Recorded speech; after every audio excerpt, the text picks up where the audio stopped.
KSAT 12. Good Morning San Antonio starts right now.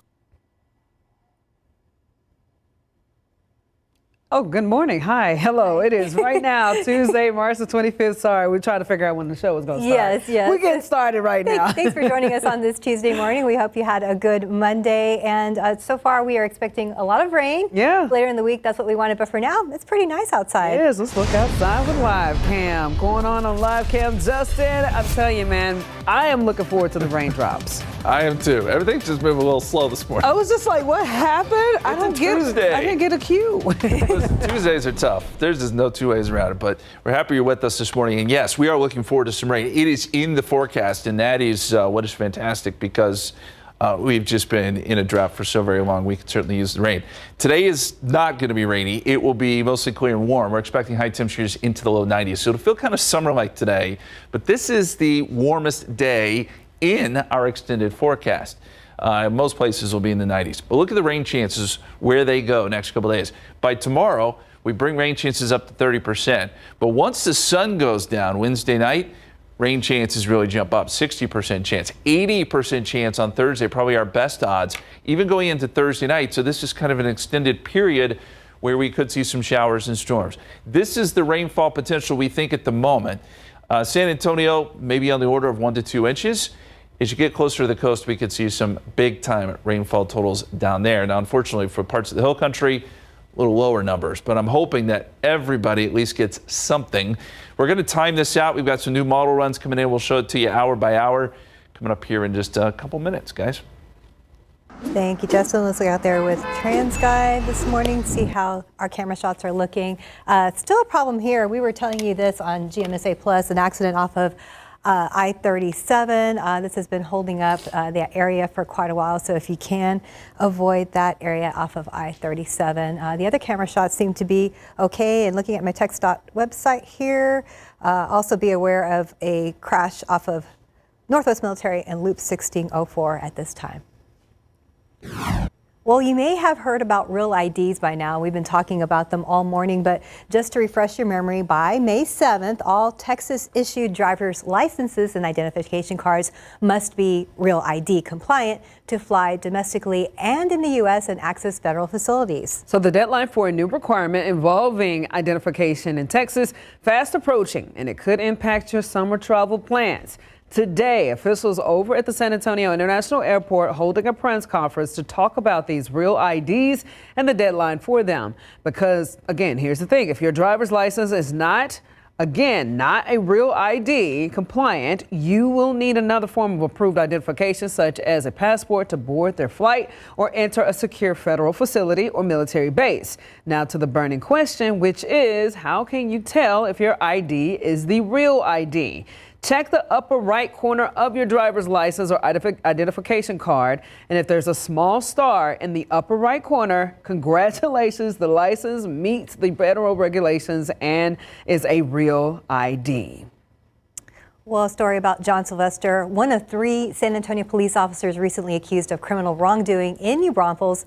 None of the officers have faced criminal charges. So the woman Sylvester is accused of assaulting outside his homes last year has come forward to say that the pattern of no justice must end.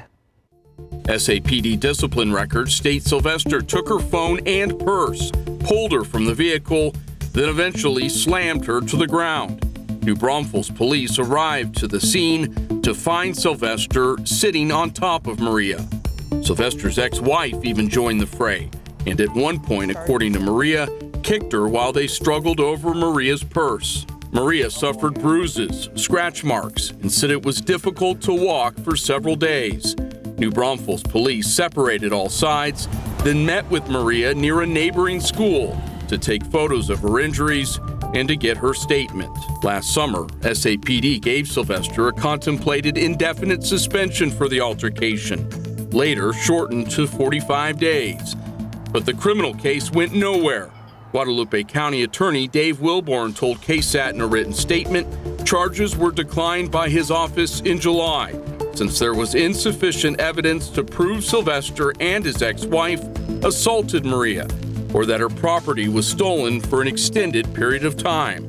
Quote, There is no question that the suspects engaged in questionable conduct, but it is not conduct that meets the elements of a provable criminal case.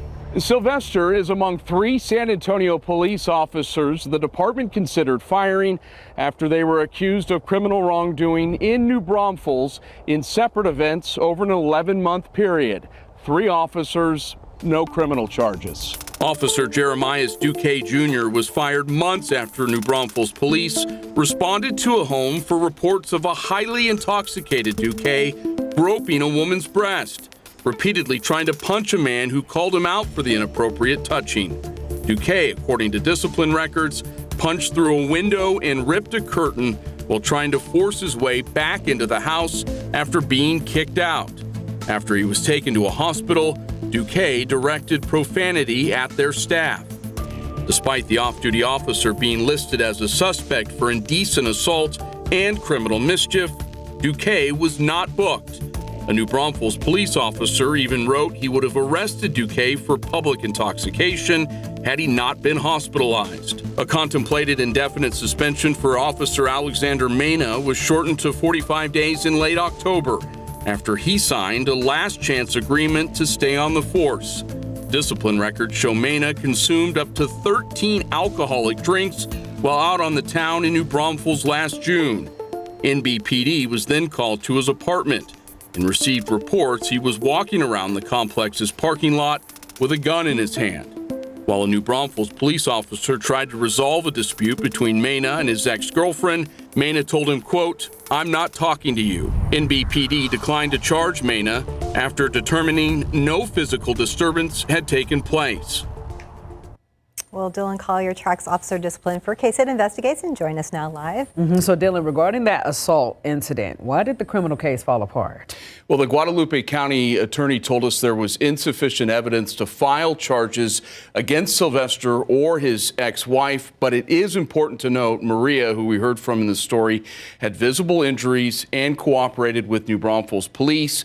They decided to file the case with prosecutors instead of making an arrest on site, which, as we've seen, decreases the chances that criminal charges are ever filed.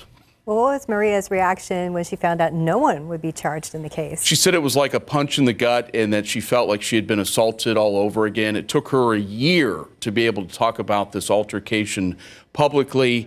This was a difficult decision for her to come forward. She went through a number of counseling sessions at the Crisis Center of Comal County.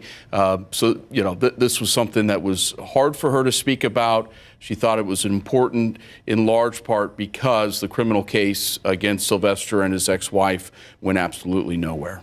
All right, thanks, Dylan, for keeping us updated this morning. And again, 3 cases, no arrest, airs tonight on the Night Beat. Thank you. Thank you. All right, here's today's 9 to 9. By mid-July, the U.S. may not be able to pay its bills on time unless Congress acts on the debt ceiling. That's according to a projection released Monday by the Bipartisan Policy Center. The strength of the economy, new revenue from tariffs, and changes in spending by Congress or reductions in the federal budget could also have an impact. Secretary of Defense Pete Hegseth is denying claims that war plans were being discussed in a text after a journalist was accidentally added to a group chat. Atlantic editor Jeffrey Goldberg was mistakenly included in a chat with VP J.D. Vance and Secretary of State Marco Rubio, and he claimed that they were discussing military action in Yemen. Now, Democrats are calling for investigations. However, when faced with cameras, Hegseth says, quote, "Nobody was texting war plans," end quote. The White House is pushing for swift changes to Social Security. It is usually a 2-year process, but now it's targeted for 2 weeks. No benefit changes have been announced. Starting this month, beneficiaries who cannot verify their identity online must visit field offices. Advocates fear this will cause long lines and inefficiencies. A Tesla dealership targeted in Austin. Yesterday morning, the Austin Police Department bomb squad discovered a suspicious device at the dealership. APD safely removed the incendiary devices, but did not share details on how they got there. This discovery comes after similar incidents at Elon Musk's company have been reported in several states. The FBI and local police agencies are investigating. Did you get some of that rain this week that moved across the hill country? Well, those storms pounded areas with hail and heavy rain. So what do you do now if you need to file a claim? The Texas Department of Insurance says first, check your policy to see if it covers wind and hail damage. And then next, take photos or videos of any damage. Be sure not to throw away damaged items until your insurance company gives permission. TikTok has taken down their controversial chubby filter that allowed users to change photos to make themselves look heavier. The AI-filtered videos start with an unedited photo of the user before the chubby filter trickles down the screen. It changes the subject's physique while the song Anxiety by Doechii plays. The trend received backlash from users concerned about implicit body shaming. TikTok said it removed the filter and was reviewing videos that featured it. Facebook and Instagram owner Meta is considering paid subscriptions in the UK. The move would remove advertisements from the platforms. Paid users would also be able to prevent their data from being tracked. There's no indication ad-free subscriptions will roll out in the U.S. Looks aren't everything on those Zoom meetings. How do you sound also makes a big difference. A new study says that high-quality audio in online meetings can make you seem more convincing. And if your microphone is not up to par, you can appear less appealing. NASA now knows the origin of this frothy image. This is a random alignment of the Herbig-Haro 4950, nicknamed the Cosmic Tornado because of its helical appearance. They are outflows produced by jets launched from a nearby forming star. The outflows can extend for light years, which create shockwaves. The material heats to higher temperatures and then cools, emitting visible light. And that's today's 9 at 9. Well, the time now is 9:09, and we're at 68 degrees for now. Still ahead on GMSA at 9. Before you plan your trip to Six Flags Fiesta Texas, you may want to check your policies and their policies, the one that they're putting back in place, and what it would mean for anyone under the age of 15. Also next, the Bear Fest team over at East Central High paired up with a music group dedicated to bringing in innovative performances to San Antonio. We're going to check in how they're doing. Welcome back to the annual Bear Fest Award Show. Coming up soon, and we've been checking in with local students and their nonprofits to see how the projects are coming along. Bear Fest gives students a chance to pair up with these nonprofits and work with them to do things like photography, editing, social media posts, and so much more. So this morning we are checking in with the students at East Central. Take a look.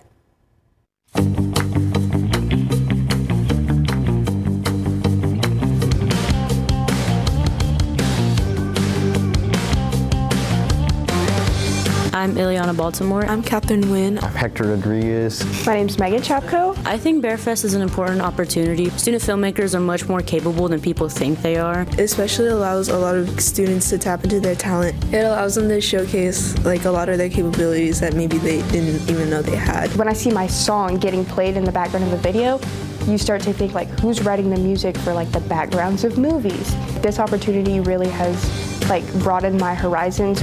Getting a cool shot is cool and all, but when you spend a lot of time on one shot and you realize, wow, this is unusable, it's kind of sucky. I'm very glad that they're getting recognition for this project. I think it ended up pretty good, pretty cool.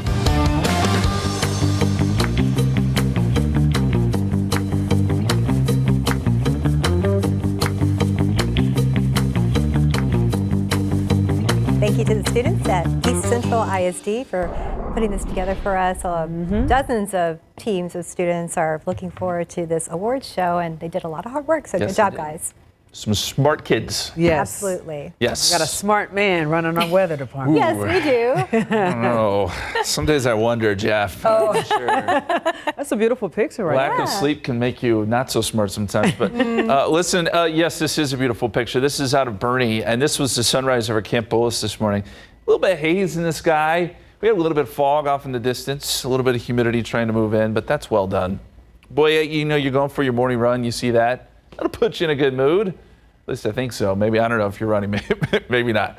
But as we go outside for you right now, we've got clear skies, 68 degrees at the airport. New Braunfels is at 64. Most of us are in the 60s at this point with light winds. But you'll see these numbers jump into the 70s by next hour. So once we get those 10 o'clock readings, I would imagine everyone is in the 70s because it is going to be a rapid warm up today. But, of course, we're all focused in on the rain. Here are the upcoming rain details. So the wind, Wednesday evening through Friday morning. I just had someone ask me, hey, exactly when do we think these showers and storms will move in Wednesday evening? I got evening plans. Well, it's looking more and more like it will be maybe 8, 9, 10 o'clock when we would start to see some of the heavy rain in San Antonio. But know that can be tweaked a little bit. That's kind of the thinking at the moment. As far as the what, we're expecting showers, storms, and some of them could be heavy, which is fine because we need the rain. We just want to avoid, flash flooding, which is also a possibility. Some localized flooding, which we'll be keeping an eye on. And then there is the threat for maybe a strong storm or two, but I think that's probably a low-end threat.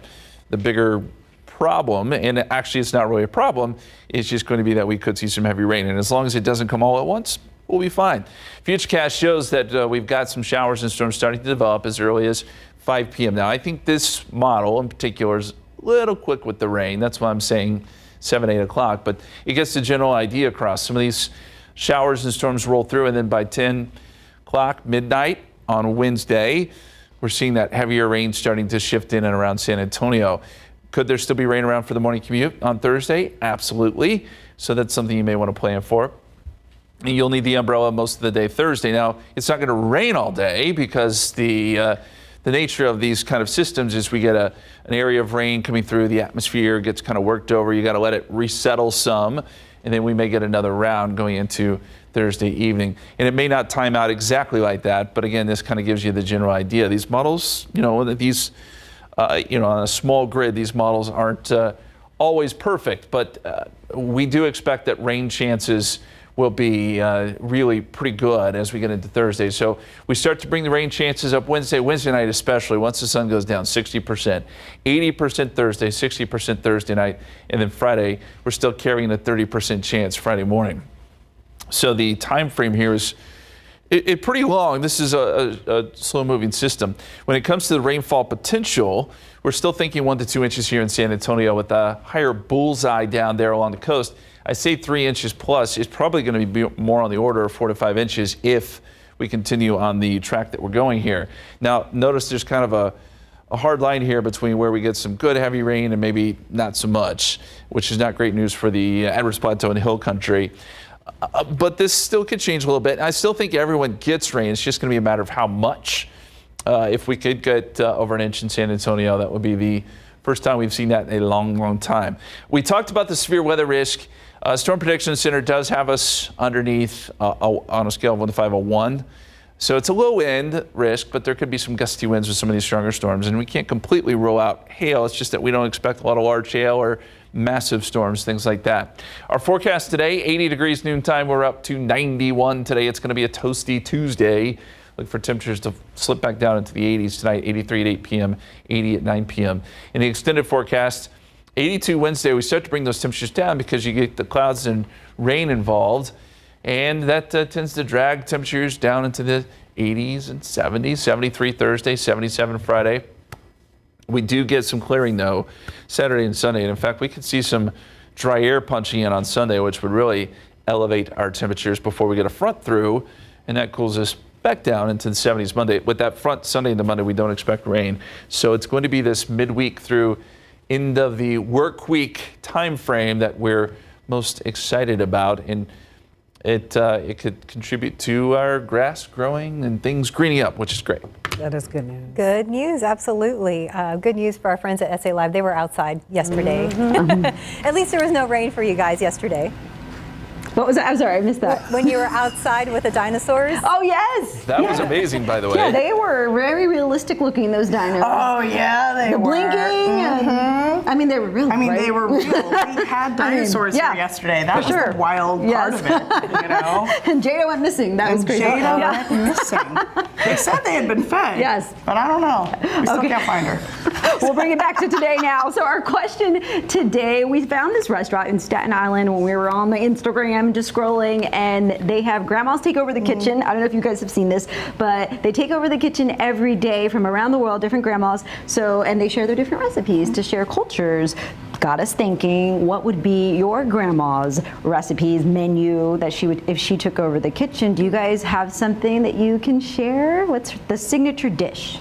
My grandma she was really good at making, she had this chocolate pie. Now, it may have had like 7 sticks of butter and like 3 cups of sugar, but it was so good. Yeah. That was my favorite. I think we are, both of our grandmas are in the same boat of dessert because my grandma specializes in pound cakes. So any pound cakes or caramel cakes, but I'm a pound cake lover from her. So both my parents were the youngest of 10 kids, so I didn't get to meet either of my grandmothers. So to give you perspective, if my grandfather were alive, he'd be about 125 years old. So don't have a grandmother's dish really, but I just say my mom's probably gonna like, that's all you like? But I loved it, Mom, when she made the spaghetti dinner. I can make spaghetti all day, all night, but it'll never be like my mom's. And Spaghetti. So that's, maybe we'll make that our family tradition.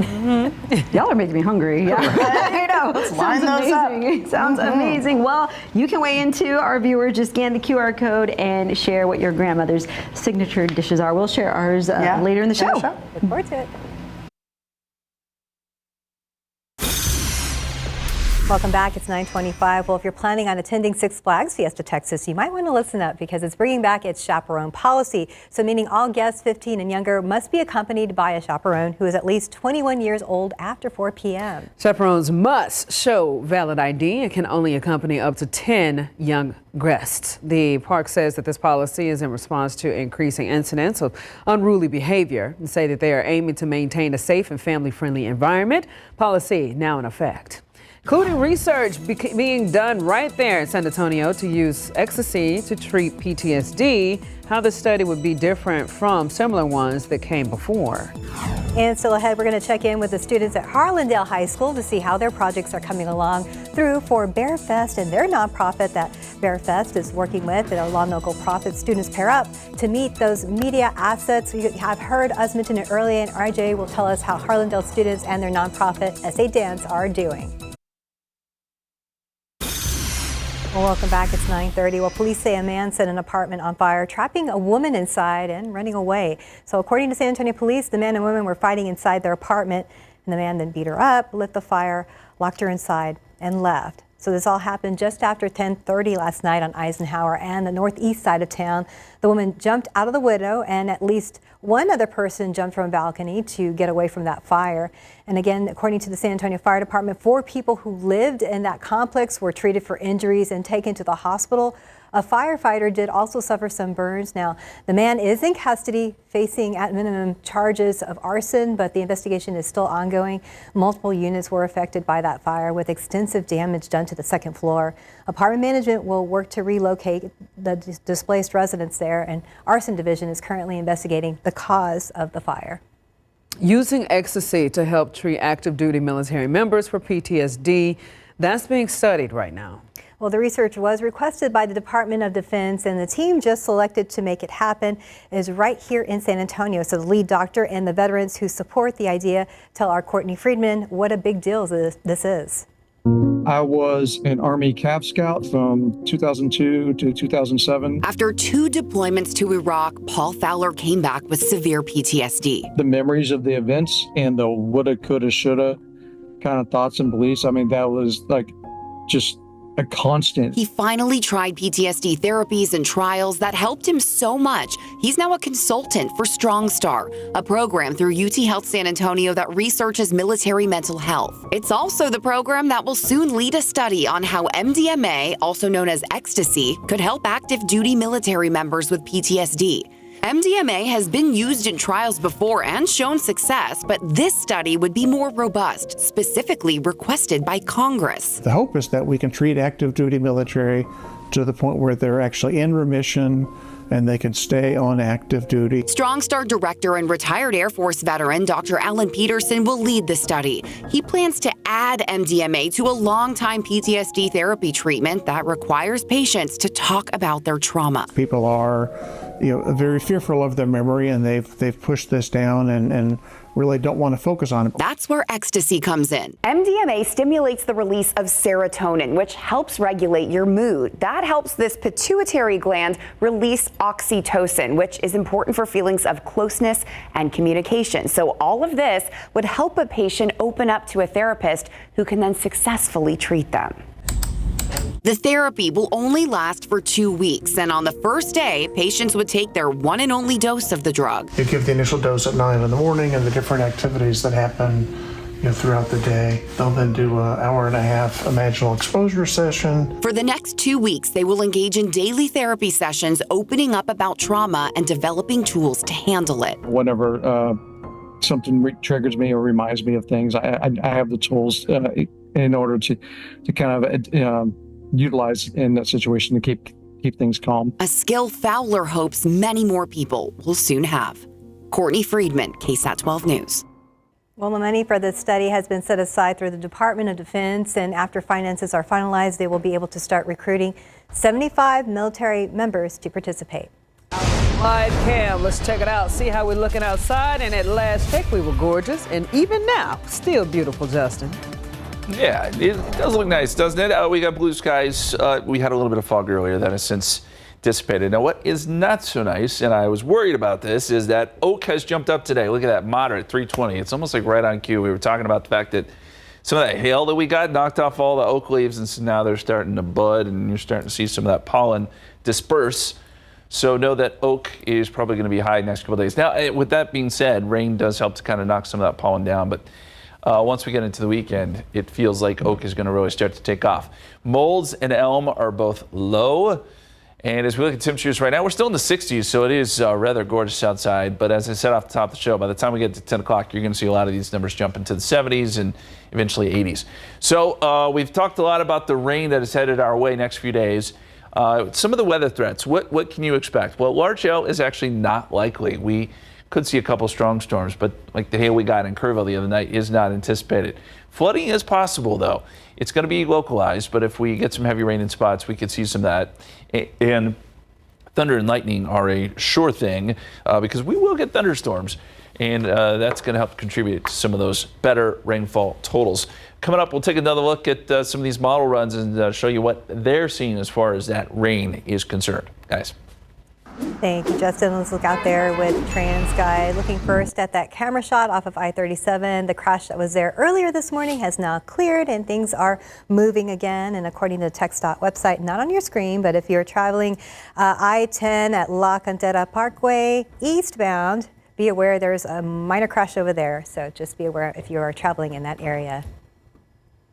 Well, the annual Bear Fest Awards show is only a few days away now. More than 30 local high schools and nonprofits have been working for months to create amazing media projects that will help those nonprofits fulfill their missions. RJ Marquez joins us right now. He visited the South Side for a sneak peek at Harlandale's project.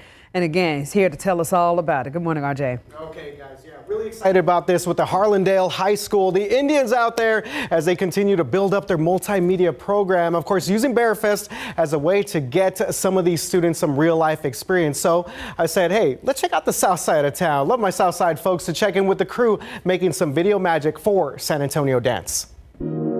All right, we're checking in with the students out here at Harlandale High School. Yes, the home of the Indians as they get set for BearFest. I feel like I'm about to interview a very popular rock band.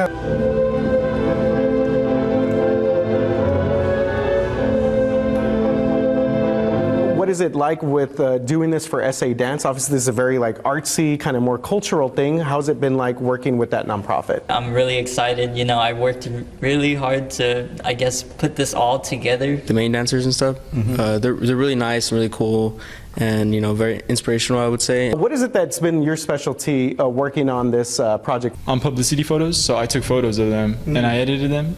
So posters and everything. San Antonio Dance's mission is to inspire and promote the appreciation of dance through artistic excellence.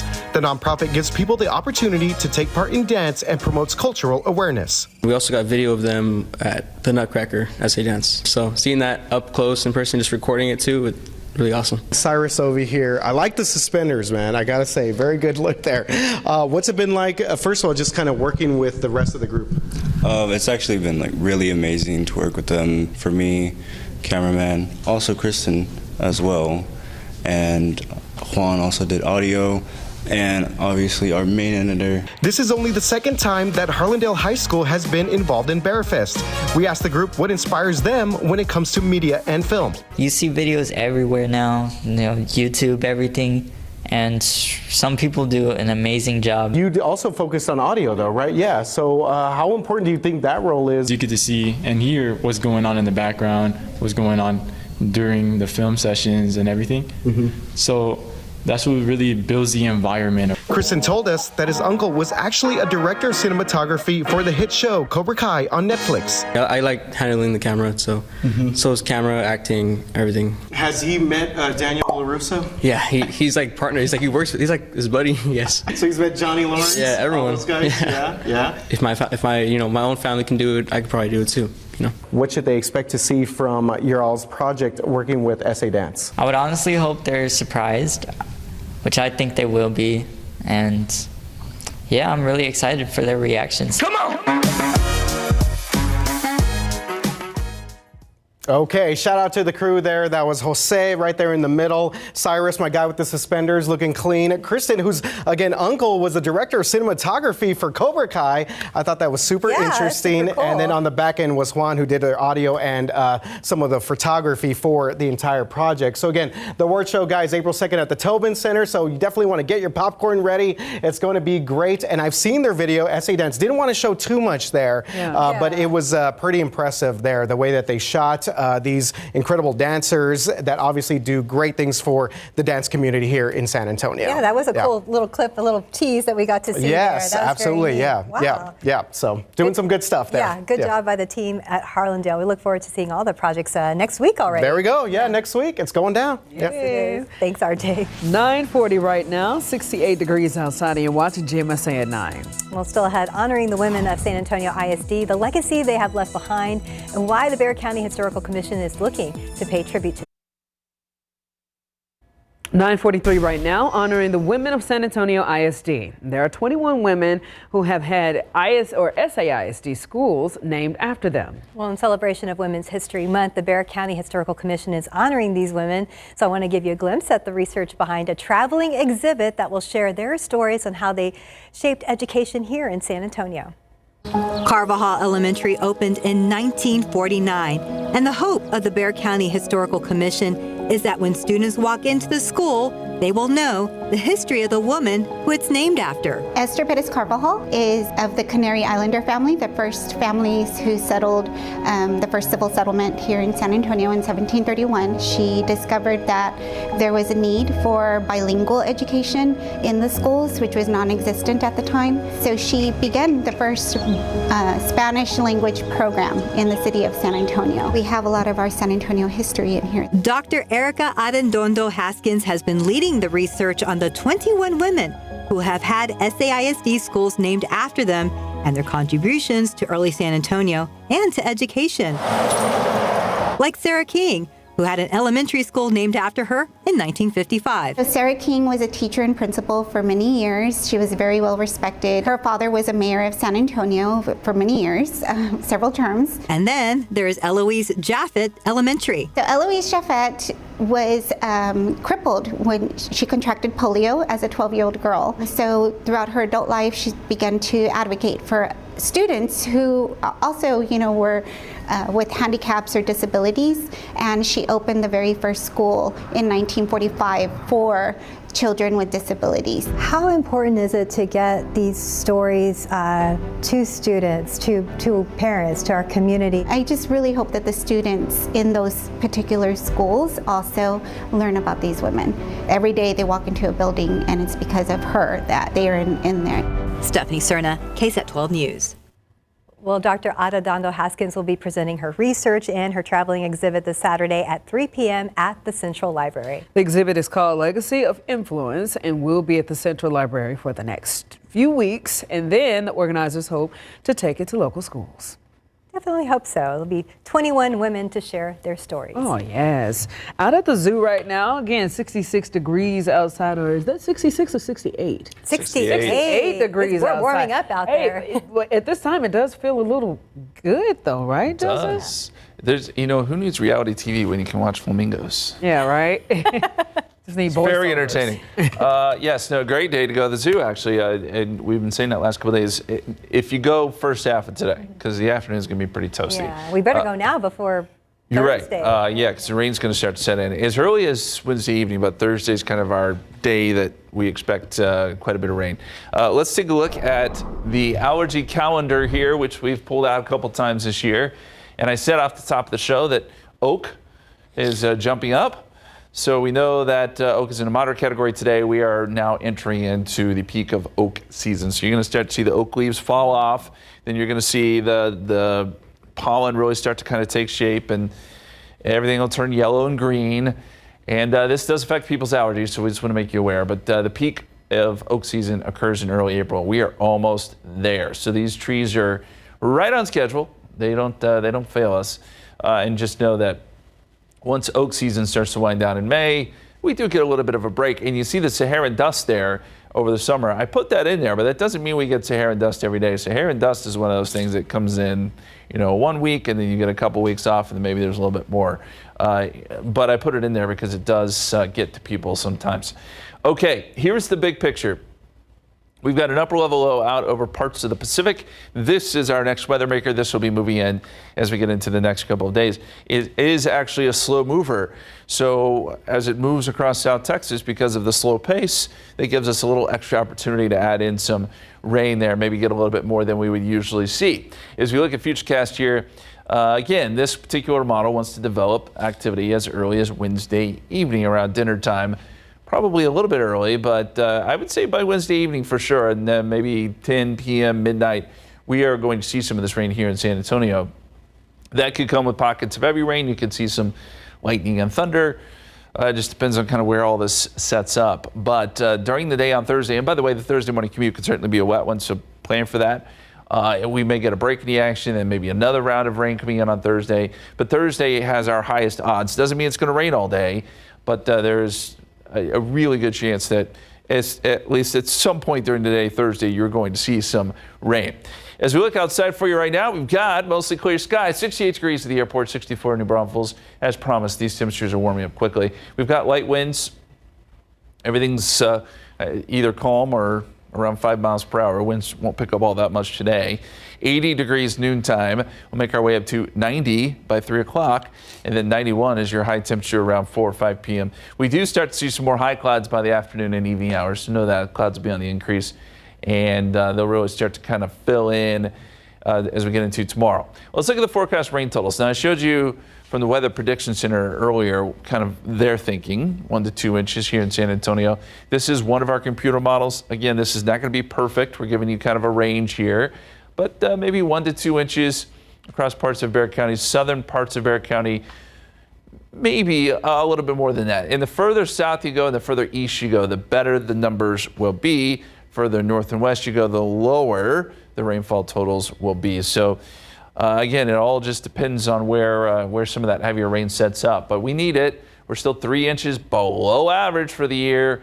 It has been a rough year. It's been a rough 3-4 years now. 82 tomorrow. 30% chance of rain late. We'll get an 80% chance of rain on Thursday. Clouds, rain, showers. That'll keep temperatures in check. 73. 77 Friday. 30% chance of rain, mainly during the first half of the day. And then we get a chance to clear out for the weekend. And the heat comes right back. 87 Saturday, 89 Sunday. Yes, it does. But that's what we're used to here in San Antonio. We are. And it's getting to that time of year where you would expect to see some 90s on the map. And we'll achieve that today. Awesome. Yeah. SA Live, how we doing over there? We've been talking about food, grandma's food. Please tell me you guys got something you're grubbing on over there. Always. A lot. It's what we do. And several of that today. That's right. We have a home cookbook author, and he's got over 1 million followers across his social media platform. He's known as Bear Food Tim online. Tim Lyelli is with us today. So excited to have you. Now, you're known for the hometown recipes that you do online, right? Yes. And we are making some tacos. We're going to have the debate or the conversation, right? Austin, San Antonio tacos today. Ooh. I know. Just do it. It's going to get real. Fine. It's going to be fine. It's going to get real. But more recently, apparently, these cookies right here have been very popular, right? These are a hit, yeah. So these are pistachio matcha cookies that I created to give my kids something that's new, something beyond your typical chocolate chip cookie. And they're a hit. They're perfect for spring. They're super nutty, and they're the best. They're the best. They're the best cookie you'll have. So people have been asking you like crazy for this one, right? Yeah, this recipe is easily my most downloaded. It's available for free online. You can just grab it from my bio and my Instagram, and they're super easy to make. They take 8 minutes exactly. 8 minutes. Okay. That's made there right there at home. Okay, and speaking of home style signature recipes, we want to know, what is your grandma's signature dish? Scan that QR code, weigh in. You could see that answer in the show. All right, and more sweets for you. We're celebrating Women's History Month with a local woman-owned shop, Lily's Cookies. Check it out. So Fiesta is actually their second busiest time of the year after Christmas. So we are going to get the story behind the shop. Look at Hello Kitty. Okay, and it'll be one of the most extravagant Easter brunches in town, and it's over at the Intercontinental Hotel, and there's even going to be a chance for a cash prize, so it might be time for a little staycation. We're going to tell you all about that. Pastries, yeah. Oh, and it's time for spring cleaning, so what about starting in your mind? Yes, Jessica Murrow, Director of Life Coaching for Savvy Skills, is here, and you've got one way to get started, right? Yes, ma'am. So if you find yourself saying all the time, oh, I can't get rid of it because I might use it later, I would suggest you start someplace small, right? Small steps, big results. Make 2 piles. One pile of things that you use all the time, one pile of things that you haven't used in a while. Date that a month out, close it up, tuck it away, and in a month, if you haven't thought about it, needed it, or used it, go ahead and get rid of it with confidence. Yep, all right, that's it. All right, more fabulous ways from Jessica coming up in SA Live. Yeah.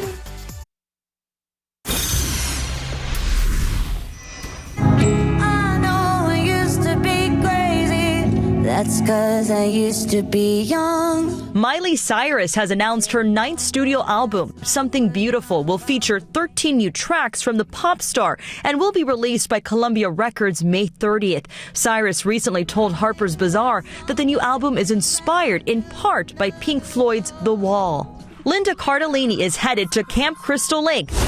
Are you crazy? The actress has been cast as the mother of the iconic slasher Jason Voorhees in the upcoming Friday the 13th prequel series. That series, called Crystal Lake, will premiere on Peacock, but we don't have a release date yet. The Empire cannot win. We're getting another look at season 2 of Andor. The Star Wars series will feature Ben Mendelsohn as the evil director Krennic. It premieres on Disney Plus next month. Disney is the parent company of ABC News. Grammy winner Lizzo is set to star in a new movie about Rosetta Tharpe, the gospel singer who was one of the first to bridge the gap between rock and roll and R&B music in the 1930s and 40s. Rosetta is in development at Amazon MGM Studios. To Thailand and a week of new memories. HBO's The White Lotus is as popular as it's ever been. This Sunday's episode was the most watched in the series' 3 seasons, drawing in around 4.2 million viewers. The White Lotus follows a group of colorful visitors to an elite resort in Thailand. And this year's Best Actress winner at the Academy Awards, Mikey Madison, is celebrating a birthday today. Mikey Madison is 26. And that's what's happening in Hollywood. I'm Melissa Adon, ABC News. Let's look out there with TransGuide. Remember that accident we were talking about at I-10 at La Cantera? Well, it's clear. So things are moving there at this shot here at I-10 at Camp Bullis. All right, temperatures are on our way up. We'll be in the 70s here soon, eventually working our way up into the 80s and low 90s this afternoon. Then we get into some rain chances tomorrow. It'll be late evening when we start to see some of those showers and storms develop. And then I think Wednesday night, Thursday morning, there are really good odds that we could get some rain, maybe heavy rain at times, which will be very welcome. We just don't want any flooding or severe weather. And I think severe odds are fairly low. 73 Thursday, 77 Friday. It does rebound and warm back up by the weekend. Looks good. We need that rain. We do. Thank you, Justin. SA Live starts right now.